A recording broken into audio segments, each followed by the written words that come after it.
चॅनलमध्ये सर्वांचं मनापासून स्वागत आहे। श्रावण महिन्यातला पहिला सण हा नागपंचमी असतो आणि नागपंचमीला आपल्याला ज्वारीच्या लाह्या लागतात। तर आज मी तुम्हाला ज्वारीच्या लाह्या कशा करणार आहे ते दाखवणार आहे। तुम्हाला माहिती आहे का, अगदी मोगऱ्यासारख्या फुललेल्या बघा अशाच लाह्या मी तुम्हाला आज करून दाखवणार आहे।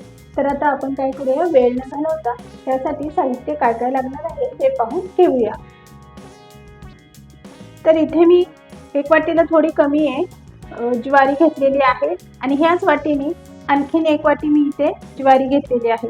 तर या ज्वारीमध्ये मी तेल, हळद आणि मीठ घेतलेलं आहे आणि या ज्वारीमध्ये मी काहीच घेतलेलं नाहीये।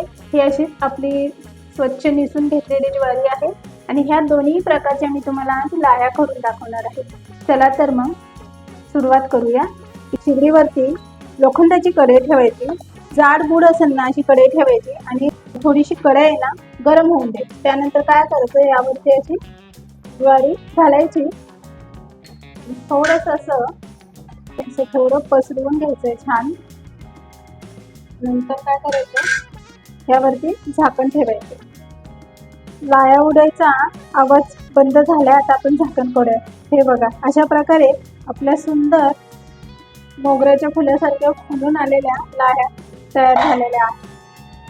यामध्ये आपण तेल नव्हतं वापरलं, त्या लाह्या आपल्या करून झालेल्या आहेत तयार।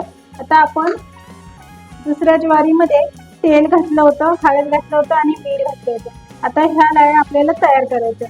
तर मी इथे काय केले, शिगडीवर पुन्हा कढई ठेवली आहे आणि त्यामध्ये थोडं तेल घातलेलं आहे, 1 चमचाभर। आणि आता यामध्ये आता काय करायचं, ज्वारी 3 तास तेल, हळद, मीठ यामध्ये मुरत ठेवलेली होती। आता ती कढईमध्ये घ्यायची, थोडीशी पसरवायची आणि झाकण ठेवून सगळ्या ज्वारीला छान अशी वाफ लागते। लाह्या अशा छान फुलायला लागल्या तर झाकण ठेवूया, म्हणजे काय होईल, बाहेर उडणार नाहीत, त्या भांड्याच्या आतमध्येच राहतील। आवाज येत असेल बघा तुम्हाला।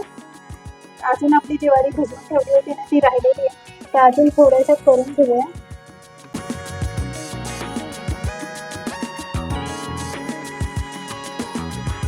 शिगडी बंद करून द्या।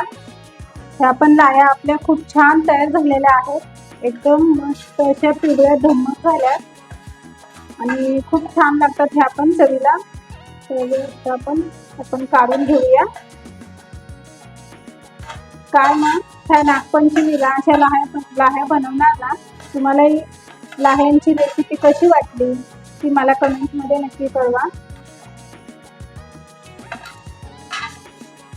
तर अशा प्रकारे आपल्या नागपंचमीसाठी लाह्या करून झालेल्या आहेत आणि हे दोन्ही प्रकार मी तुम्हाला दाखवलेले आहेत। खूप सोपे आहेत, करायची जास्त काही झंझट नाहीये। तर नक्की नागपंचमीच्या दिवशी तुम्ही ज्वारीच्या लाह्या करून पहा आणि तुम्हाला हा व्हिडिओ आवडला असेल तर चॅनलला सबस्क्राईब, लाईक, शेअर करायला विसरू नका। आता पुरतं एवढंच, बाय बाय।